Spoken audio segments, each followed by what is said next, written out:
തദ്ദേശ തെരഞ്ഞെടുപ്പിൽ സാധ്യതകൾ മാത്രമാണ് നമുക്ക് മുന്നിലുള്ളത് എന്ന് LDF പറയുന്നു, UDF പറയുന്നു, NDA പറയുന്നു. താങ്കളുടെ വിലയിരുത്തൽ? മൂന്ന് കൂട്ടർക്കും മൂന്ന് വ്യത്യസ്ത തരമായ സാധ്യതകളുണ്ട്. അതായത് സാധ്യതയുണ്ട്, വെല്ലുവിളിയുണ്ട്. മൂന്ന് പേർക്കും മൂന്ന് തരത്തിലുള്ള വെല്ലുവിളികളാണ് നേരിടേണ്ടി വരുന്നത്. എന്തൊക്കെയാണ് താങ്കൾ കാണുന്ന UDFിൻ്റെ പ്രോസ്പെക്റ്റിൽ? ആദ്യം പറഞ്ഞു തുടങ്ങാം. UDFിൻ്റെ സാധ്യത. UDF നേരിടുന്ന വലിയൊരു വെല്ലുവിളി ഇപ്പോഴവർ ഘടകകക്ഷിയായിട്ട് എടുത്തിരിക്കുന്ന വെൽഫെയർ പാർട്ടിയുണ്ട്. ഗ്യാസ് സിലിണ്ടറിലാണ് വെൽഫെയർ പാർട്ടി മത്സരിക്കുന്നത്. അപ്പോൾ ഗ്യാസ് സിലിണ്ടർ പൊട്ടിത്തെറിച്ച് കോൺഗ്രസ്സിൽ എത്ര പേര് കാലപുരി പോകുമെന്ന് എനിക്ക് പറയാൻ പറ്റുകയില്ല. കാരണം ഈ വെൽഫെയർ പാർട്ടി എന്ന് പറയുന്ന സംഭവം മൗദൂദിയുടെ ജമാഅത്തെ ഇസ്ലാമിയുടെ പ്രോഡക്റ്റാണ്. മൗദൂദിയെ എത്ര വെള്ള ചായം പൂശാൻ സതീശനും കോൺഗ്രസ്സുകാരും വിചാരിച്ചാൽ അത് നടക്കില്ല. രണ്ട് കാരണങ്ങളാൽ. ഒന്ന്, ഒരു ആൻറ്റി ഇന്ത്യൻ ഇമേജാണ് രാഹുൽ ഗാന്ധിക്ക് തന്നെ ഉള്ളത്. ആ ഇമേജ് ഇങ്ങോട്ട് വരും എന്നുള്ളതല്ലാതെ വേറെ കാര്യമില്ല. അപ്പോൾ കോൺഗ്രസ് നേരിടുന്ന ഏറ്റവും വലിയ വെല്ലുവിളി ഈ തെരഞ്ഞെടുപ്പിൽ വെൽഫെയർ പാർട്ടിയായുള്ള കൂട്ടുകെട്ടാണ്. അത് ഈ തെരഞ്ഞെടുപ്പിൽ മാത്രമല്ല, 2026 തെരഞ്ഞെടുപ്പിലും അവർക്കിത് നേരിടേണ്ടി വരും. കാരണം വെൽഫെയർ പാർട്ടിയുമായിട്ടുള്ളൊരു ബാന്ധവം അവസാനിപ്പിച്ചാൽ, ഒരു സുഹൃത്ത് ബന്ധം നഷ്ടപ്പെട്ട് കഴിഞ്ഞാൽ വെൽഫെയർ പാർട്ടി ഇവർക്കെതിരാവും. വെൽഫെയർ പാർട്ടിയെ കൂട്ടുപിടിച്ചുകൊണ്ട് പോയാൽ മെജോറിറ്റി ഹിന്ദു വോട്ട്, ക്രിസ്ത്യൻ വോട്ടുകളും ഇവർക്ക് എതിരായിട്ട് വരും. അപ്പോൾ കോൺഗ്രസ് കാണിച്ച തന്ത്രപരമായ ഏറ്റവും വലിയ വിഡ്ഢിത്തം ഈ വെൽഫെയർ പാർട്ടിയെ UDFിലെ എടുത്തു എന്നുള്ളത് തന്നെയാണ്. ഈ SDP-യുടെ സാധ്യതയെ താങ്കൾ, കാരണം അവരും ഇവരോടൊപ്പം ചേർന്ന് നിൽക്കുന്നു, UDFിനോടൊപ്പം ചേർന്ന് നിൽക്കുന്നു, അതിൻ്റെ സാധ്യതയെ UDFിന് ദോഷകരമായി മാറുമോ ഇല്ലയോ താങ്കളുടെ സാധ്യത? അല്ല, ഏറ്റവും UDFിന് ദോഷകരമായി മാറുന്നത് ഞാൻ ആദ്യം സൂചിപ്പിക്കുന്ന പോലെ ഒരു ആൻറ്റി ഇന്ത്യൻ നിലപാട് രാഹുൽ ഗാന്ധിക്കുള്ളത് തന്നെയാണ്. ഇപ്പോൾ കേരളത്തിലേക്ക് വന്നപ്പോൾ എന്ത് സംഭവിക്കുന്നു? അവരുടെ കൂടെ ആരൊക്കെ ഉള്ളത്? ലീഗ് ഒന്നുമില്ലെങ്കിൽ ഒരു മാന്യമായി രാഷ്ട്രീയ പ്രവർത്തനം നടത്തുന്ന ആളുകളാണ് ലീഗ്. അവരെ നമുക്കൊരു അല്പം ജനാധിപത്യമുള്ളൊരു പാർട്ടി എന്ന് പറഞ്ഞാൽ ലീഗിനെ നമുക്കത് ഉൾക്കൊള്ളാം. കാരണം ലീഗ് പല പ്രാവശ്യം അധികാരത്തിൽ വന്നിട്ടുണ്ട്. അവരുടെ ആളുകൾക്ക് അവർ കൂടുതൽ മുൻതൂക്കം കൊടുക്കുന്നു എന്നുള്ളതല്ലാതെ കേരളത്തിൻ്റെ പൊതുസമൂഹത്തിനൊരു ഒരു ഭീഷണിയായിട്ട് ലീഗ് വന്നിട്ടില്ല. തീവ്രവാദത്തിനെ ലീഗ് പരിപോഷിക്കുന്നില്ല. അതായത് തദ്ദേശ തെരഞ്ഞെടുപ്പിൽ പ്രാദേശിക വിഷയങ്ങൾക്കപ്പുറം ദേശീയ അന്തർദേശീയ വിഷയങ്ങളായ ഈ മൗദൂദി, ആൻറ്റി ഇന്ത്യൻ, അത്തരത്തിലുള്ള ഫാക്ടേഴ്സ് UDFിനെ ദോഷകരമായി ബാധിക്കുമെന്നാണോ താങ്കൾ പറയുന്നത്? അതെ, ജില്ലാ പഞ്ചായത്തിലേക്ക് വരുമ്പോഴേ കുറച്ചുകൂടെ പൊളിറ്റിക്കലാവും ഇലക്ഷൻ. ഏതാണ്ട് ഒരു മിനി പൊളിറ്റിക്കൽ തെരഞ്ഞെടുപ്പാണ് ജില്ലാ പഞ്ചായത്തിൽ വരുന്നത്. മനസ്സിലായി. അത് വരുമ്പോഴേ ഈ വിഷയങ്ങളൊക്കെ ആളുകൾ ആലോചിക്കും സ്വാഭാവികമായിട്ടും. മനസ്സിലായി. ഇപ്പോൾ പറഞ്ഞു വെച്ചത് UDFിൻ്റെ കാര്യം. LDFിലേക്ക് വന്നു കഴിഞ്ഞാൽ LDF നേരിടുന്ന ഏറ്റവും വലിയ പ്രശ്നം ശബരിമല മോഷണം തന്നെയാണ്. ശബരിമല മോഷണത്തിൽ അകത്ത് കിടക്കുന്ന ആരാണ്? മുൻ MLA, അതുപോലെ തന്നെ 2 പ്രാവശ്യം ദേവസ്വം കമ്മീഷനാക്കി വെച്ച ആളാണ് N. വാസു. CPMൻ്റെ സ്വന്തം ആൾക്കാരാണ്. ഓക്കെ, അത് മാത്രമാണോ? ഭരണവിരുദ്ധ വികാരം, അത്തരത്തിലൊരു വികാരം, അങ്ങനെ എന്തെങ്കിലും ഫാക്ടേഴ്സ് ഇക്കുറി LDFിനെ ദോഷകരമായി ബാധിക്കുമോ? ഭരണവിരുദ്ധ വികാരം ഓൾറെഡി ഇവിടെ എക്സിസ്റ്റ് ചെയ്യുകയാണ്. അങ്ങനെ ഒരു വികാരം ഉണ്ട്. അതിനെന്താ സംശയമാണ്? ഈ ഉപതെരഞ്ഞെടുപ്പുകൾ നോക്കിക്കോളൂ. ഉപതെരഞ്ഞെടുപ്പിൽ എന്താണ് റിഫ്ലക്ട് ചെയ്തത്? ഭരണവിരുദ്ധ വികാരം തന്നെയാണ്. എല്ലായിടത്തും തോറ്റു. അതിൻ്റെ ഒരു തീവ്രത ഇപ്പോഴും ഉണ്ടെന്നാണ് താങ്കൾ പറയുന്നത്? തീവ്രത ഇപ്പോഴും ഉണ്ട്, പക്ഷേ തീവ്രത അളക്കാനുള്ള യന്ത്ര സംവിധാനം ആദ്യം അവിടെ ഇല്ല. AKG സെൻറ്ററിൽ മറ്റേ സ്ത്രീ പീഡനത്തിൻ്റെ യന്ത്രമേ ഉള്ളൂ. ഈ യന്ത്രം കിട്ടിയില്ല. ഭരണവിരുദ്ധ വികാരം അളക്കുന്നതിനുള്ള യന്ത്രം ഇല്ല. അപ്പോൾ അവർ ഭയക്കുന്നത് ഭരണവിരുദ്ധ വികാരം, അതിനോടൊപ്പം തന്നെ ഈ ശബരിമലയിലെ മോഷണം. പോസിറ്റീവായിട്ട് LDFിന് എന്തൊക്കെയാണ് താങ്കൾ കാണുന്നത്? LDFിന് പോസിറ്റീവ് സൈഡ് കാണാൻ ഇല്ല. പക്ഷേ LDF ചെയ്യുന്ന എന്താണെന്ന് വെച്ചാൽ, അവർക്ക് പോസിറ്റീവായ ഒരു വശം ഇല്ലെങ്കിൽ അവരെന്താ ചെയ്യുന്നത്? അവരുടെ പ്രതിയുടെ നെഗറ്റീവ് എടുത്തെടുക്കും. അതാണ് ഈ CPMൻ്റെ രാഷ്ട്രീയ തന്ത്രമാണ് നമ്മൾ മനസ്സിലാക്കേണ്ടത്. അവർക്ക് പോസിറ്റീവായിട്ട് പറയാനൊന്നുമില്ല. ഉദാഹരണത്തിന് സർക്കാർ ഉദ്യോഗസ്ഥന്മാർ ഈ ഗവൺമെൻറ്റിനെതിരാണ്. അത് NGO യൂണിയൻ ആയാലും ശരി, NGO അസോസിയേഷൻ ആയാലും, NGO ഫ്രണ്ട് ആയാലും, എന്തായാലും ശരി. കാരണം അവർക്ക് DA കിട്ടണ്ടേ? ആ DA കിട്ടുന്നില്ല. 3-4 DA മരവിപ്പിച്ച് വെച്ചിരിക്കുകയാണ്. DAയുടെ നഷ്ടം തന്നെ ലക്ഷക്കണക്കിന് രൂപയാണ്. സാധാരണ ഒരുമാതിരി നല്ല ശമ്പളമുള്ള, ഒരു മീഡിയം ശമ്പളമുള്ള ഒരാൾക്ക് ഒരു 3 മുതൽ 5-6 ലക്ഷം രൂപ വരെ ഈ DA കുടിശ്ശിക നഷ്ടമായിരിക്കുകയാണ്. അവർ സന്തോഷത്തോടു കൂടി പോയി വോട്ട് ചെയ്യില്ലല്ലോ. മുദ്രാവാക്യം വിളിക്കും, ചുവന്ന കൊടി പിടിക്കും എന്നുള്ളതല്ലാതെ സർക്കാർ ഉദ്യോഗസ്ഥന്മാർ അസംതൃപ്തരാണ്. ഇനി രണ്ടാമത് നോക്കാം, ആശാ വർക്കേഴ്സിനെ പോലുള്ള ആളുകൾ, അവർ അസംതൃപ്തരാണ്. പിന്നെ വരുന്നത് ക്രമസമാധാന നില പൂർണ്ണമായി തകർന്നു പോയില്ലേ, പൊതുസമൂഹം അസംതൃപ്തരാണ്. ഇതിൻ്റെ എല്ലാം കൂടെയാണ് ശബരിമല മോഷണവും കൂടെ വന്നു കഴിഞ്ഞപ്പോഴത്തേക്ക് അവരാകെ ബുദ്ധിമുട്ട് നിൽക്കുകയാണ്. എന്തൊക്കെ ബുദ്ധിമുട്ടുകൾ ഉണ്ടെങ്കിലും, നെഗറ്റീവ് ഫാക്ടേഴ്സ് ഉണ്ടെങ്കിലും, CPMൻ്റെ കേഡർ സിസ്റ്റത്തിൻ്റെ ഭാഗമായി നിൽക്കുന്നവർ ചിഹ്നം കണ്ട അവിടെ കുത്തു എന്നുള്ളൊരു കീഴ്വഴക്കം പണ്ടേ ഉണ്ട്. അത് LDFിന് അനുകൂലമായി മാറില്ലേ? അത് പറയാൻ പറ്റില്ല. കാരണം ചിഹ്നം കണ്ട് കുത്തുന്നവരായിരുന്നല്ലോ 2019 വോട്ട് ചെയ്തത് അല്ലേ. LDF-ന് വളരെ ശക്തമായ സാന്നിധ്യം ഉള്ളിടത്തൊക്കെ ചിഹ്നത്തിൽ കുത്തിയില്ലല്ലോ. പക്ഷെ അത് LDF-ന്റെ അല്ല, അത് കേന്ദ്രം ആര് ഭരിക്കണം എന്നുള്ളൊരു കുത്തലാണ്. അവിടെ LDF-ന് സ്പേസ് ഇല്ലാത്തതുകൊണ്ട് മാറ്റി കുത്തിയതായിരിക്കാം, അല്ലെങ്കിൽ അങ്ങനെയാണ് LDF-ന്റെ നേതാക്കന്മാർ വിശിഷ്യ CPM സംസ്ഥാന സെക്രട്ടറി ഒക്കെ പറയുന്നതാണ്. അല്ല, അത് പറഞ്ഞോട്ടെ, 20 സീറ്റും LDF-ന് കിട്ടിയ കാലം ഉണ്ടായിരുന്നല്ലോ, അതും കേന്ദ്രം പിടിക്കാൻ പോയപ്പോഴല്ലേ. അപ്പോൾ അതൊക്കെ അതാ ഞാൻ പറഞ്ഞത്, കാലം മാറി. ശരി, ഇനി അപ്പോൾ LDF-ന്റെ കാര്യങ്ങൾ പറഞ്ഞു, അവർക്ക് പോസിറ്റീവ്സ് ഇല്ല, നെഗറ്റീവ്സ് ആണെങ്കിൽ ധാരാളം ഉണ്ട്. അപ്പോൾ അതുകൊണ്ട് അവരത് ഫേസ് ചെയ്യുന്നത് എതിർകക്ഷികളുടെ ഡാമേജസ് ഉയർത്തി കാണിച്ചുകൊണ്ടാണ്. രാഹുൽ മാങ്കൂട്ടത്തിൽ വിഷയത്തിൽ ഉൾപ്പെടെ അതിൻ്റെ കൂടെ ചേർത്ത് വായിക്കാം. ഇനി NDA-യിലേക്ക് വന്നു കഴിഞ്ഞാൽ സാധ്യത എന്താണ്, വെല്ലുവിളി എന്താണ്? അവരുടെ സാധ്യത എന്താണ്, അവരുടെ വെല്ലുവിളി എന്താണെന്ന് ചോദിച്ചാൽ, നരേന്ദ്രമോദിയുടെ ഗവൺമെൻറ് ചെയ്ത ജനോപകാരപ്രദമായ ഒരുപാട് കാര്യങ്ങളുണ്ട്.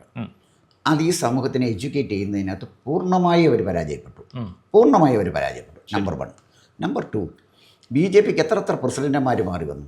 ഈ പ്രസിഡന്റുമാരും അവർക്ക് ഈ പ്രസിഡന്റുമാർ മാറി വന്ന പ്രസിഡന്റുമാർക്ക് ആർക്കും കേരള രാഷ്ട്രീയമായ അടിസ്ഥാനത്തിൽ വിലയിരുത്താനോ അതിനനുസരിച്ചൊരു തീരുമാനമെടുക്കാനോ ആ തീരുമാനത്തിൻ്റെ അടിസ്ഥാനത്തിൽ BJP മുന്നോട്ട് കൊണ്ടുപോകാൻ അവർ കഴിഞ്ഞില്ല.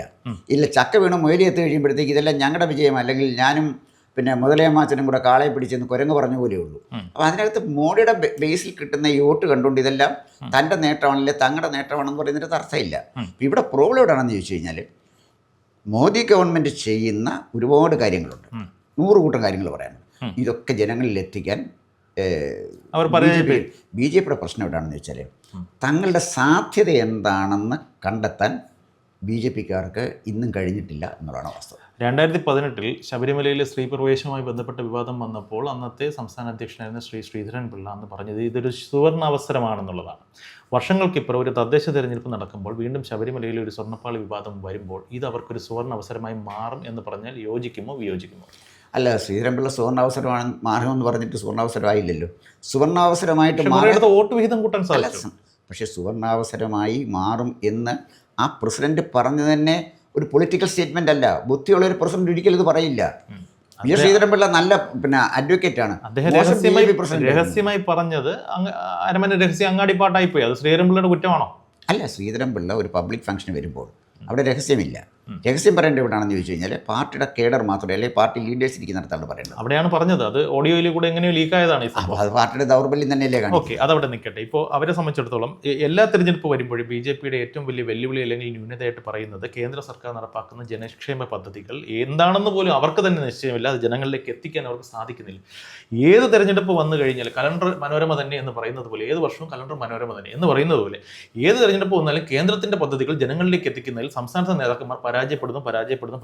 ഈ ഒരു അവസ്ഥയ്ക്ക് മാറ്റം വേണ്ട. ഇതെന്ന് മാറും. അത് മാറ്റാനുള്ള ചെറിയ ശ്രമങ്ങൾ തീർച്ചയായിട്ടും രാജീവ് ചന്ദ്രശേഖർ ചെയ്യുന്നുണ്ട്. പക്ഷേ രാജീവ് ചന്ദ്രശേഖറിൻ്റെ വലിയൊരു പ്രശ്നം എന്ന് വെച്ചാൽ, ഈ അദ്ദേഹത്തിൻ്റെ ഭാഷ ഒരു പ്രശ്നമാണ്. ഭാഷ എന്ന് പറഞ്ഞാൽ ഈ ആളുകളുമായിട്ട് സുഗമമായിട്ട് കമ്മ്യൂണിക്കേറ്റ് ചെയ്യണ്ടേ, അത് അദ്ദേഹത്തിന് പ്രായോഗികമായിട്ട് ബുദ്ധിമുട്ടുണ്ട്. ശരി, അത് അദ്ദേഹത്തിൻ്റെ കുഴപ്പമില്ല. അദ്ദേഹം വർഷങ്ങളോളം വെളിയിലൊക്കെ താമസിച്ചുണ്ടായ ഒരു കാര്യമാണ്. ശരി. അപ്പോൾ കേരളത്തിലെ ഈ ഉദാഹരണത്തിന് മാണി സാറിൻ്റെ കേരള കോൺഗ്രസ് അല്ലെങ്കിൽ ബാലകൃഷ്ണപിള്ളയുടെ കേരള കോൺഗ്രസ്, ഇതൊക്കെ നിന്നത് നേതാക്കന്മാരുടെ നാക്കിൻ്റെ ബലത്തിലാണ്.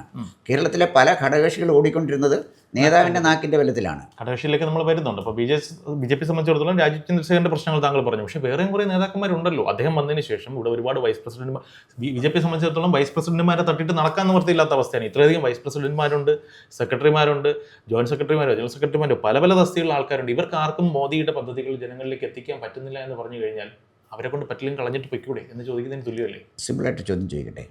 BJP-ക്ക് രാജീവ് ചന്ദ്രശേഖർ വന്നതിന് ശേഷം നല്ലൊരു വക്താവിനെ വെക്കാൻ അവർ കഴിഞ്ഞിട്ടുണ്ടോ? ജനങ്ങൾക്ക് മനസ്സിലാകുന്ന ഭാഷയിൽ മനോഹരമായി രാഷ്ട്രീയം പറയാൻ പറ്റുന്ന ഒരു വക്താവിനെ വെക്കാൻ അവർക്ക് പറ്റിയിട്ടില്ല.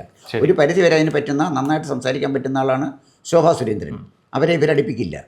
ബാക്കി അതാണ് ഞാൻ പറഞ്ഞത്. BJP-യുടെ പ്രശ്നം അവരുടെ തൊഴുത്തിൽ കുത്ത ഇന്നും അവസാനിപ്പിച്ചിട്ടില്ല. ശരി, പ്രശ്നങ്ങളുടെ പട്ടിക അവിടെ നിൽക്കട്ടെ. പോസിറ്റീവ്സ് എന്തൊക്കെയാണ്? BJP-യുടെ സാധ്യതകൾ ഈ തദ്ദേശ തെരഞ്ഞെടുപ്പിൽ? BJP-യുടെ ഏറ്റവും വലിയ സാധ്യത നരേന്ദ്രമോദി തന്നെയാണ്. ഓരോ ദിവസവും നരേന്ദ്രമോദിയുടെ ഇമേജ് വർദ്ധിച്ചു വരികയാണ്. അപ്പോൾ കേരളത്തിലെ ജനങ്ങൾ വളരെ പ്രതീക്ഷയോടുകൂടിയാണ് നരേന്ദ്രമോദിയെ കാണുന്നത്. കഴിഞ്ഞ ദിവസം ഇന്ന് രാവിലെ തന്നെ ഞാൻ ട്രെയിനിൽ വരുമ്പോഴേ എൻ്റെ ഒരു സുഹൃത്ത് ഒരു ക്രിസ്ത്യൻ പുരോഹിതൻ അയച്ചു കൊടുത്തൊരു മെസ്സേജ്, പേഴ്സണലായിട്ട് അവരുടെ ഫാമിലി ഗ്രൂപ്പിൽ അയച്ചൊരു മെസ്സേജ് എനിക്ക് അയച്ചു. അവരുടെ ടെൻഡൻസിയെക്കുറിച്ച്, അവരുടെ മെൻറ്റാലിറ്റിയെക്കുറിച്ച് പറയാനാണ്. അദ്ദേഹം പറഞ്ഞത്, BJP-ക്ക് വോട്ട് ചെയ്തില്ലെങ്കിൽ ക്രിസ്ത്യാനിക്ക് ഈ രാജ്യത്ത് ജീവിക്കാൻ പറ്റില്ല, അവരുടെ ജീവിതം ബുദ്ധിമുട്ടാകും, മതമേലധ്യക്ഷന്മാർക്ക് അവരുടെ അജണ്ടയുണ്ട്, അത് കേട്ട് നിങ്ങൾ പോകരുത്, നിങ്ങൾ ആലോചിച്ച് വോട്ട് ചെയ്യണം. നിങ്ങൾ ബി ജെ പിയിൽ നിന്ന് അകന്നു പോയാൽ ബി ജെ പിക്കല്ല നഷ്ടം, ക്രിസ്ത്യാനിക്കാണ് നഷ്ടം എന്ന് അദ്ദേഹം പറഞ്ഞൊരു ഓഡിയോ ക്ലിപ്പിംഗ് എനിക്കത് ആവശ്യം. ഞാൻ പറഞ്ഞു വന്നത് ക്രൈസ്തവരിൽ വലിയൊരു വിഭാഗം ആളുകൾ ബി ജെ പിക്ക് അനുകൂലമായിട്ട് മാറിയിട്ടുണ്ട്. ശരി, അതൊരു സാധ്യതയാണ് അവരുടെ. അതുപോലെ രണ്ടാമത്തെ കാര്യം, സി പി എമ്മിൻ്റെ ബേസ് വോട്ട് ഏതാണ്? ഈഴ വോട്ടാണ്. അതൊരു വലിയൊരു ഷിഫ്റ്റാണ് ബി ജെ പിയിലേക്ക് വന്നിരിക്കുന്നത്. പിന്നെ ബി ജെ പിക്ക് പണ്ട് തന്നെ കോൺഗ്രസിൽ നിന്ന് നഷ്ടപ്പെട്ട നായരോട്ടെല്ലാം ബി ജെ പിയിലാണ് വന്നടിഞ്ഞത്. അപ്പോൾ ഈ കമ്മ്യൂണിറ്റിയിലൊക്കെ ഉണ്ടാകുന്ന ആ വോട്ടിംഗ് ഷിഫ്റ്റ് വളരെ അനുകൂലമാണ് ബി ജെ പിക്ക്, അതിന് സംശയിക്കേണ്ട. ഈ പഞ്ചായത്ത് തിരഞ്ഞെടുപ്പിൽ പ്രാദേശിക വിഷയങ്ങളിലൊക്കെ മോദി ഫാക്ടർ എത്രത്തോളം വർക്കാകും എന്നുള്ളൊരു സംശയം പലരും ഉന്നയിക്കുന്നുണ്ട്. അതായത് റോഡ് പണിതാൽ, അല്ലെങ്കിൽ റോഡ് പൊട്ടിപ്പൊളിഞ്ഞാൽ, അല്ലെങ്കിൽ മാലിന്യ പ്രശ്നം ഉണ്ടെങ്കിൽ, കുടിവെള്ള പ്രശ്നം ഉണ്ടെങ്കിൽ, ഇതൊക്കെ മോദിയെ വെച്ച് എത്ര നാൾ ഈ വണ്ടി ഓടിക്കാൻ പറ്റും ബി ജെ പിക്ക്? അത് ചോദ്യമല്ലേ. മോദിയുടെ പ്രശ്നം വാർഡ് തലത്തിൽ വരില്ല, ഒരു പരിധി ബ്ലോക്ക് തലത്തിലും വരില്ല, ജില്ലാ തലത്തിൽ വരും, നഗരസഭ പിടിക്കാനും വരും, നഗരസഭയിലും വരും. അത് മനസ്സിലായി. അപ്പോൾ ബി ജെ പിയുടെ പ്ലസും മൈനസും ഒക്കെ നമ്മൾ പറഞ്ഞു കഴിഞ്ഞാൽ അവസാന ഭാഗത്തേക്ക് വരുമ്പോൾ ഇവിടെ കുറേയധികം LDF, UDF, ND എന്ന് നമ്മൾ ജനറലായിട്ട് പറയുകയാണെന്നുണ്ടെങ്കിൽ ഇതിനകത്ത് കൊച്ചു കൊച്ചു പാർട്ടികൾ ഒരുപാടുണ്ട്. CPM-ൽ LDF-ൽ ഒരു CPM ഉണ്ട് എന്നുള്ളത് അവിടെ നിൽക്കട്ടെ. UDF-ലേക്ക് വന്നു കഴിഞ്ഞാൽ ഒരു കോൺഗ്രസ്, ND-യിലേക്ക് വന്നു കഴിഞ്ഞാൽ ഒരു BJP ഉണ്ട്. പക്ഷേ ഇവർക്ക് താഴെ കുറച്ച് ചോട്ടാ നേതാക്കന്മാരുണ്ട്. ഇവരുടെ സാധ്യതയിൽ കൂടെ നമുക്ക് പറഞ്ഞ് അവസാനിപ്പിക്കാം. ആദ്യമായിട്ട് UDF-ൻ്റെ സാധ്യത, UDF-ലെ ഘടകകക്ഷികളെ കുറിച്ച്. UDF-ലെ ഘടകകക്ഷികളിൽ ശരിക്കും ഒരു ജനകീയമായ അടിത്തറയുള്ള ഒരു ഘടകകക്ഷിയുള്ളൂ, അത് മുസ്ലിം ലീഗാണ്. മുസ്ലിം ലീഗിനെ കൂടാതാണ് UDF-ലേക്ക് നമ്മൾ മുമ്പ് സൂചിപ്പിച്ച വെൽഫെയർ പാർട്ടിയും SDPയൊക്കെയുള്ള ബാന്ധവം വരുന്നത്. അത് അപകടം ചെയ്യുന്നൊരു ബാന്ധവമാണ്. ലീഗുമായിട്ടുള്ള പിന്നെ സൗഹൃദം മാത്രം പറയാം. ഇപ്പം ലീഗിൻ്റെ പ്രശ്നം വെച്ചാൽ ലീഗിന് മലബാർ മേഖലയിൽ നല്ല സ്വാധീനമുണ്ട്. പക്ഷേ ലീഗ് നേരിടുന്ന ഏറ്റവും വലിയ പ്രശ്നം മലബാറിലെ മുസ്ലിം യുവാക്കളുടെ ഇടയിൽ തീവ്രവാദ നിലപാട് ശക്തി ആർജിച്ചുകൊണ്ടിരിക്കുകയാണ്. അതാണ് പ്രശ്നം. ഇത് വളരെ മുമ്പ് തന്നെ തെളിഞ്ഞതാണ്. കാരണം അബ്ദുൽ നാസർ മദനി വിചാരിച്ചപ്പോൾ കുഞ്ഞാലിക്കുട്ടി തോറ്റുപോയി, ET മുഹമ്മദ് ബഷീർ തോറ്റു. അപ്പം ലീഗിൻ്റെ നേതാക്കന്മാർക്ക് ജയിച്ച ചരിത്രം മാത്രമല്ല തോറ്റ ചരിത്രവും ഉണ്ട്. കാരണം ലീഗ് അണികൾ മാറി വോട്ട് ചെയ്യുന്നുണ്ടല്ലേ അവർ തോറ്റത്, തോൽപ്പിച്ചതാണ്, അവരെ തോൽപ്പിച്ച. അപ്പോൾ തോൽപ്പിക്കാൻ പറ്റുമല്ലോ. ശരി. അപ്പോൾ അതുകൊണ്ട് അവരങ്ങനെ അജാതശത്രുവായിട്ട് അങ്ങനെ വാണരിടാനൊന്നും അവർക്ക് പറ്റില്ല എന്നവർ തിരിഞ്ഞെറിഞ്ഞു. പക്ഷെ പ്രോബ്ലം എവിടെയാണെന്ന് ചോദിച്ചാൽ, അപ്പോൾ പാണക്കാട് തങ്ങളെ തീർച്ചയായിട്ടും സൗമ്യമായി രാഷ്ട്രീയം നടത്താൻ ആഗ്രഹിക്കുന്ന ഒരാളാണെങ്കിൽ പോലും ഹാദിയ സോഫിയെക്കുറിച്ച് പറഞ്ഞ അദ്ദേഹത്തിൻ്റെ അഭിപ്രായം ഇന്നും ക്രിസ്ത്യാനികൾ മറന്നിട്ടില്ല. അതൊരു ഫാക്റ്റാണ്. അപ്പം ലീഗ് ഇന്ന് നേരിടുന്ന ഏറ്റവും വലിയ പ്രശ്നം വളർന്നു വരുന്ന തീവ്രവാദ രാഷ്ട്രീയത്തെ, അതായത് സമുദായത്തിൽ വളർന്നു വരുന്ന തീവ്രവാദ രാഷ്ട്രീയത്തെ എങ്ങനെ നേരിടാം എന്നുള്ളതാണ്. അതിനെ ധീരമായിട്ട് നേരിടാനുള്ള ഒറ്റ മാർഗ്ഗമേ ഉള്ളൂ, ശക്തമായിട്ട് അപലപിക്കുക. അതിനപലപിക്കാൻ ഇന്നും ലീഗിന് കഴിഞ്ഞിട്ടില്ല. അതുകൊണ്ടാണോ ലീഗ് ഇപ്പോൾ ഈ മതമാണ് പ്രശ്നം എന്ന് KM ഷാജിയൊക്കെ പറഞ്ഞത്? അതുകൊണ്ടാണോ? അതായത് ഈ തീവ്രവാദ ചിന്താഗതിയിലേക്ക് പോകുന്ന യുവാക്കളെ ഒപ്പം നിർത്താൻ വേണ്ടിയിട്ടുള്ള കുറച്ച് അഗ്രസീവ് ആക്ഷനായിട്ടൊക്കെ കാണാൻ സാധിക്കുമോ? അവരെ കൂടെ നിർത്തി കഴിയുമ്പോൾ മറ്റാളുകളുടെ വോട്ട് നഷ്ടപ്പെടും. മതമാണ് പ്രശ്നമെന്ന് പിന്നെ ഷാജി പറയുന്നു, ജാതി വിവേചനം അല്ലെങ്കിൽ മതമാണ് പ്രശ്നമെന്ന് പിന്നെ വെള്ളാപ്പള്ളി നടേശൻ. അവിടെ നമ്മൾ കാണേണ്ട ഒരു കാര്യം, ലീഗിൻ്റെ തട്ടകം എന്ന് പറയുന്നത് മലപ്പുറമാണ്, അല്ലെങ്കിൽ മലബാർ ബെൽറ്റ്, കോഴിക്കോട് ഉൾപ്പെടുന്ന മലബാർ ബെൽറ്റ് അങ്ങനെയാണ്. വേണമെങ്കിൽ കാസർഗോഡിൻ്റെ കുറച്ച് ഭാഗങ്ങളൊക്കെ നമുക്ക് ചേർത്ത് വായിക്കാം. എങ്കിലും അവിടെയൊക്കെ ഈ പറയുന്ന 1-2 ക്രിസ്ത്യൻ വോട്ടുകൾ അങ്ങ് പോയി എന്ന് വെച്ചാലും വലിയ ഡാമേജ് ഒന്നും ഇല്ലല്ലോ. മുസ്ലിങ്ങൾ ബഹുഭൂരിപക്ഷം വരുന്ന മുസ്ലിം വോട്ടർമാർ ഒറ്റക്കെട്ടായിട്ട് നിൽക്കുമെങ്കിൽ മതമാണ് പ്രശ്നമെന്ന് പറഞ്ഞാൽ എന്താ തെറ്റ്? അല്ലെങ്കിൽ അവരങ്ങനെ ചിന്തിക്കുകയല്ലേ? അവരങ്ങനെ ചിന്തിക്കുകയാണ്. പക്ഷേ അത് മതമാണ് പ്രശ്നമെന്ന് ഹിന്ദുക്കൾക്കും ക്രിസ്ത്യാനിയും കൂടെ തോന്നിയാലോ? മതമാണ് പ്രശ്നമെന്ന് ഷാജി പറയുന്നു, അതേ പ്രശ്നം ഹിന്ദുവിന് എടുത്തുകൂടെ, ക്രിസ്ത്യാനിക്ക് എടുത്തുകൂടെ? അപ്പോൾ അതിൻ്റെ പ്രോബ്ലം എവിടെയാണെന്ന് ചോദിച്ചാൽ, ഈ മുസ്ലിം ലീഗ് ലക്ഷ്യമാക്കുന്നത് പരമാവധി സീറ്റ് അവരുടെ ശക്തി കേന്ദ്രങ്ങളിൽ കോൺഗ്രസിൻ്റെയും അല്ലെങ്കിൽ ചെറിയ ഘടകകക്ഷികളുടെയും പിന്നെ പിന്തുണയോടുകൂടി ലോക്കൽ ബോഡി ഇലക്ഷൻ വാങ്ങിച്ചെടുക്കുക, വിലപേശുക. അതാണ് ലീഗിൻ്റെ ലക്ഷ്യം. എന്ത് പറഞ്ഞിട്ടായാലും, മതം പറഞ്ഞിട്ടായാലും, ജാതി പറഞ്ഞിട്ടായാലും, വികസനം പറഞ്ഞിട്ടായാലും ലീഗ് നേടുമോ ഇല്ലയോ അത് പറയാം. ലീഗ് നേടും. ശരി. അതിനകത്ത് ബുദ്ധിമുട്ട് വരുന്നത് ഘടകകക്ഷി എന്ന് പറഞ്ഞാൽ മൂന്നാമതൊരു ഘടകകക്ഷിയുണ്ട്, ജോസഫ് ഗ്രൂപ്പ് കേരള കോൺഗ്രസ്. അത് ചെറുതാണെങ്കിൽ പോലും ജോസഫ് ഗ്രൂപ്പ് കേരള കോൺഗ്രസിൻ്റെ നേതാക്കന്മാരെല്ലാം മധ്യ തിരുവിതാംകൂർ, പ്രത്യേകിച്ച് കോട്ടയം ജില്ലയിലാണ്. കോട്ടയം ജില്ല കേന്ദ്രീകൃതമാണ് ജോസഫ് ഗ്രൂപ്പ് കേരള കോൺഗ്രസ്. PJ ജോസഫ് ഉണ്ട്, ഉണ്ണിയാടനുണ്ട്, നേതാക്കന്മാരെ കൊണ്ട് സമർത്ഥമാണ് ജോസഫ് ഗ്രൂപ്പ്. പക്ഷേ ആ നേതാക്കന്മാരുടെ വലിപ്പത്തിനനുസരിച്ച് പാർട്ടിക്ക് വളരാൻ പറ്റുന്നില്ല. അതാണ് ജോസഫ് ഗ്രൂപ്പ് നേരിടുന്ന വലിയൊരു പ്രശ്നം. ഇപ്പം തന്നെ PJ ജോസഫിന് പ്രായമായി, ആ പാർട്ടി നയിക്കാൻ ആളില്ല. അപ്പോൾ അവരുടെ നിലനിൽപ്പ് തന്നെ ഈ വരുന്ന ലോക്കൽ ബോഡി ഇലക്ഷനിൽ എത്ര സ്ഥലങ്ങളിൽ തദ്ദേശ സ്വയംഭരണ സ്ഥാപനങ്ങളിലേക്കുള്ള തെരഞ്ഞെടുപ്പിൽ എത്ര സീറ്റിൽ അവർക്ക് ജയിക്കാൻ കഴിഞ്ഞു, അത് വെച്ചേ നാളെ നിയമസഭയിലേക്കുള്ള സീറ്റ് അവർക്ക് ബാർഗൈൻ ചെയ്യാൻ പറ്റുള്ളൂ. അവർ നേടും എന്ന് പറയാൻ പറ്റുമോ? നേടുമെന്നോ നേടില്ലെന്നോ പറയാൻ പറ്റില്ല. കാരണം എന്താണെന്ന് വെച്ചാൽ, ഇപ്പം കേരളത്തിലെ പൊതുസമൂഹം, പ്രത്യേകിച്ച് ക്രിസ്ത്യൻ കമ്മ്യൂണിറ്റി ചർച്ച ചെയ്യുന്ന വിഷയങ്ങളിൽ ഒന്ന് ഈ ടെററിസം ഉണ്ട്. അതുപോലെ തന്നെ അവരെ ക്രിസ്ത്യാനികൾ പൊതുവേ അടിസ്ഥാനപരമായി ആൻറ്റി കമ്മ്യൂണിസ്റ്റാണ്, ബേസിക്കലി ആൻറ്റി കമ്മ്യൂണിസ്റ്റാണ്. അപ്പോൾ ആ വോട്ടുകളിൽ എങ്ങനെ കടന്നുകൂടാൻ ജോസഫ് ഗ്രൂപ്പിന് കഴിയും എന്നുള്ളതിൽ വലിയ വെല്ലുവിളിയാണ്. ശരി, അതിനെ അതിജീവിക്കാൻ അവർ കഴിഞ്ഞെങ്കിലേ പറ്റുള്ളൂ. ശരി. ഇനി ഈ കോട്ടയത്തെ പൊളിറ്റിക്സ് പറയുമ്പോൾ നമുക്ക് നേരെ തിരിച്ച് LDFിലേക്ക് വരാം. അല്ല, അവിടെയും കോട്ടയത്തിലെ പൊളിറ്റിക്സ് പറയുമ്പോൾ ഒരു പാർട്ടി കൂടെ ഉണ്ട്. അതെന്താണ്? RSP. RSP കൊല്ലം. അല്ല, അത് LDFിലേക്ക് വരുന്നതിന് മുമ്പ് UDF ഘടകകക്ഷിയല്ലേ നമ്മൾ പറഞ്ഞത്. അപ്പം ഈ LDF അതുകൂടെ പറഞ്ഞു വെക്കാം. അതോടെ കഴിയുമ്പോൾ അതങ്ങ് തീരും. RSP ഒരു കാലത്ത് വളരെ ശക്തമായ പാർട്ടിയായിരുന്നു. കുറച്ച് നീണ്ടകര മുതൽ നീണ്ടകര ഒരു ഉള്ളു പാർട്ടി. പക്ഷെ അവർക്ക് പലയിടത്തും നിന്ന് ആളുകളെ ജയിപ്പിക്കാൻ പറ്റിയിട്ടുണ്ട്. ശ്രീകണ്ഠൻ നായർ, ബേബി ജോണ്, അവർ ശക്തമായിരുന്നു. പക്ഷെ ഇപ്പോൾ ഉള്ള പ്രശ്നം വെച്ചാൽ കഴിഞ്ഞ 2 നിയമസഭയിൽ അവർക്ക് MLA-മാരില്ല. ആകെ ഇത് ഓടുന്നത് NK പ്രേമേന്ദ്രൻ എന്ന് പറയുന്ന MP യുടെ അഡ്രസ്സിലാണ് ഇത് ഓടുന്നത്. അവർക്ക് ലോക്കൽ ബോഡി ഇലക്ഷനിൽ നന്നായിട്ട് പെർഫോം ചെയ്യാൻ പറ്റിയില്ലെങ്കിൽ 26-ലെ നിയമസഭാ തെരഞ്ഞെടുപ്പിൽ അവർക്ക് സീറ്റ് ചോദിക്കാൻ പറ്റില്ല. എങ്ങനെ സീറ്റ് ചോദിക്കുന്നത്? പഞ്ചായത്തിൽ ജയിക്കാൻ പറ്റാത്തവനെങ്ങനെ പാർലമെൻറ്റിലും അസംബ്ലിയിൽ ജയിക്കാൻ പറ്റുന്നത്? അതാണ് അവർ നേരിടുന്ന പ്രശ്നം. പിന്നെ കുഞ്ഞു കുഞ്ഞു കക്ഷിയുണ്ട്. അതിനെക്കുറിച്ച് പറഞ്ഞില്ല. ആ ഈർക്കൽ പാർട്ടികൾ സത്യത്തിന് നമ്മുടെ കേരള രാഷ്ട്രീയത്തിൻ്റെ ഒരു ശാപമാണ്. ശരി, അവരെ അവിടെ തന്നെ മാറ്റി നിർത്താം. നേരത്തെ പറഞ്ഞതുപോലെ കോട്ടയം പൊളിറ്റിക്സിലേക്ക് വന്നു കഴിഞ്ഞാൽ LDFിൽ തന്നെ കേരള കോൺഗ്രസ് മാണി ഗ്രൂപ്പ്, അവരുടെ സാധ്യതയെക്കുറിച്ച് പറയാം. മാണി ഗ്രൂപ്പ് കേരള കോൺഗ്രസിൻ്റെ ഒരു വലിയ വെല്ലുവിളിയാണ് ഈ തെരഞ്ഞെടുപ്പ്. ഈ ലോക്കൽ ബോഡി ഇലക്ഷനിൽ അവർക്ക് കൂടുതൽ സീറ്റ് അവർ കൊടുത്തിട്ടുണ്ട്. LDF ഇപ്രാവശ്യം കൂടുതൽ സീറ്റ് മാണി ഗ്രൂപ്പിന് കൊടുത്തിട്ടുണ്ട്. ആ മാണി ഗ്രൂപ്പിന് ആ സീറ്റിൽ ജയിക്കാൻ പറ്റിയില്ലെങ്കിൽ അവർ വലിയ വെല്ലുവിളി നേരിടും. അവർ നേരിടുന്ന ഏറ്റവും വലിയ വെല്ലുവിളി, കേരള കോൺഗ്രസ് എപ്പോഴും ഒരു മിനിസ്റ്റർ സെൻറ്റേഡ് പാർട്ടിയാണ്. കേരള കോൺഗ്രസ് എപ്പോഴും പിളരുന്നത് ഈ മന്ത്രിയെ നോക്കിയാണ്. ജോസഫ് വന്നതും TM വന്നതും ഇതെല്ലാം മന്ത്രിയെ നോക്കിയാണ്. ഇപ്പം മന്ത്രി റോഷി അഗസ്റ്റിനാണ്. പാർട്ടി ചെയർമാൻ ജോസ് കെ മാണിയാണ്. ഏറ്റവും വലിയ പ്രശ്നം അവർ നേരിടുന്ന വലിയ പ്രശ്നം, ജോസ് കെ മാണിക്ക് ഒരു കോൺസ്റ്റിറ്റ്യുവൻസി ഇല്ല. ജോസ് കെ മാണി ജയിച്ച് വരേണ്ടത് പാലായിൽ നിന്നാണ്. പാലായ്ക്ക് പുറത്ത് അദ്ദേഹത്തിന് എവിടെ പോയി ജയിക്കാൻ പറ്റും? പാലായി ജയിക്കുന്നത് കാപ്പനല്ലേ. കാപ്പനെ തോൽപ്പിച്ച് 26-ൽ അദ്ദേഹത്തിന് ജയിക്കാൻ പറ്റുമോ? 99 പേരെ ജയിപ്പിച്ചപ്പോൾ പോലും ജോസ് കെ മാണിക്ക് ജയിക്കാൻ കഴിഞ്ഞില്ല.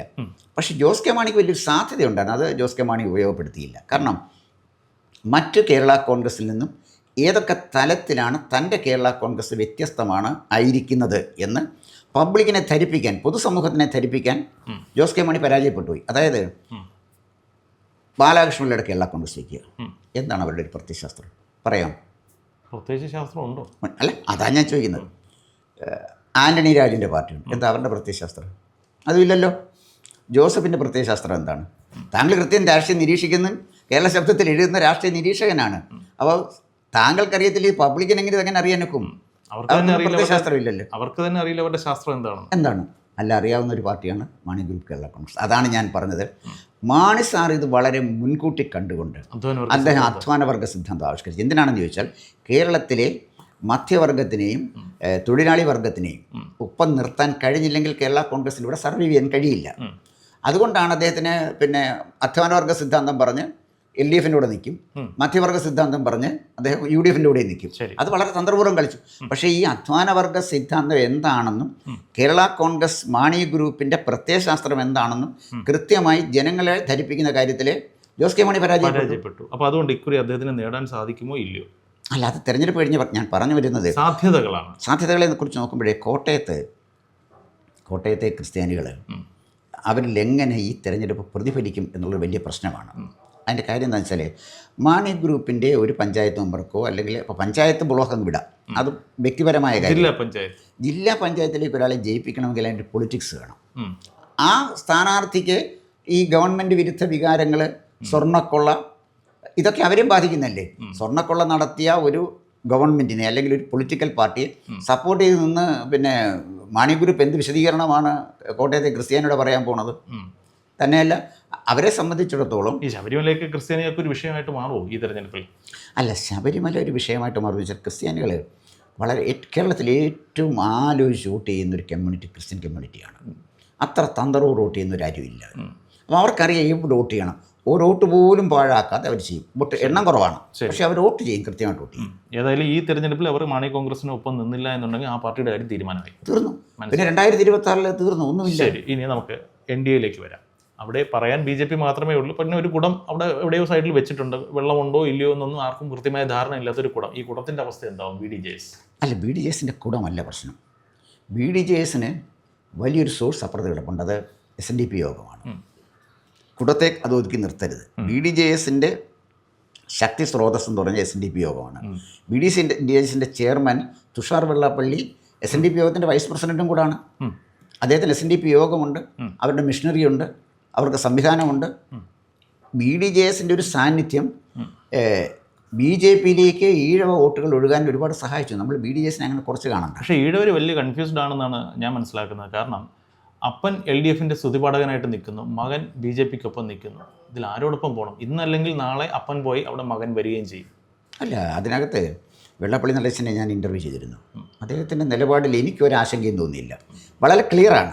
അദ്ദേഹം പറഞ്ഞ ഈ തെരഞ്ഞെടുപ്പിൽ LDF ജയിക്കേണ്ടതിൻ്റെ അനിവാര്യത എന്താണെന്ന് ചോദിച്ചാൽ ലീഗിനെ കേരള രാഷ്ട്രീയത്തിലുള്ള അപ്രമാദിത്വം കുറയ്ക്കണം. ശരി, അതിന് LDFനെ പറ്റുള്ളൂ. രണ്ടാമത് അദ്ദേഹം പറഞ്ഞത്, എൻ്റെ പഴയ ഒരു ഇൻ്റർവ്യൂ കിടപ്പുണ്ട്, കഴിഞ്ഞ ദിവസം അത് കൊടുത്തു. അദ്ദേഹം യാതൊരു അർത്ഥശങ്കയ്ക്കും ഇടയില്ലാത്ത വിധത്തിലാണ് ഹിന്ദു ഐക്യം ഉണ്ടായേ പറ്റൂ, മുസ്ലിമിന് ഐക്യമുണ്ട്, ക്രിസ്ത്യാനിക്ക് ഐക്യമുണ്ട്. ആരാ പറയുന്നത് ഹിന്ദുവിന് ഐക്യം ഉണ്ടാകരുതെന്ന്? അപ്പോൾ ഹിന്ദു ഐക്യത്തിൻ്റെ ഒരു ഐക്കണായിട്ട് വെള്ളാപ്പള്ളി നടേശൻ മാറിയത് ചെറിയ കാര്യമല്ല. നായന്മാരെ ഒരുമിച്ച് നിർത്താൻ പോയ പോക്കിന് തിരിച്ചു വന്നു. അപ്പോൾ പിന്നെ നായന്മാരെ പോലും ഈഴവർക്കൊപ്പം ഒരുമിച്ച് നിർത്താൻ സാധിക്കാത്ത വെള്ളാപ്പള്ളിക്ക് എങ്ങനെ ഹിന്ദുക്കളെ ഒരുമിച്ച് നിർത്താൻ? അല്ല, വെള്ളാപ്പള്ളിയും സുകുമാരൻ നായരുമായിട്ടുള്ള നടന്ന ചർച്ചയാണ് പരാജയപ്പെട്ടത്. സുകുമാരൻ നായരല്ല നായർ സമുദായം. വെള്ളാപ്പള്ളി ഒരു പൊളിറ്റിക്കൽ സ്റ്റാൻഡ് എടുത്താൽ ആ സ്റ്റാൻഡിനെ നായർ സമുദായം പിന്താങ്ങും. അതിന് സംശയിക്കേണ്ട കാര്യം എന്താ? NSSന് അതിൻ്റെ വലിയ റോളൊന്നുമില്ല. മനസ്സിലായി. അപ്പോൾ ഈ തെരഞ്ഞെടുപ്പിൽ BDJSൻ്റെ സാധ്യതയെ താങ്കൾ എങ്ങനെ കാണുന്നു? അതോടെ പറഞ്ഞിട്ട് അവസാനിപ്പിക്കാം.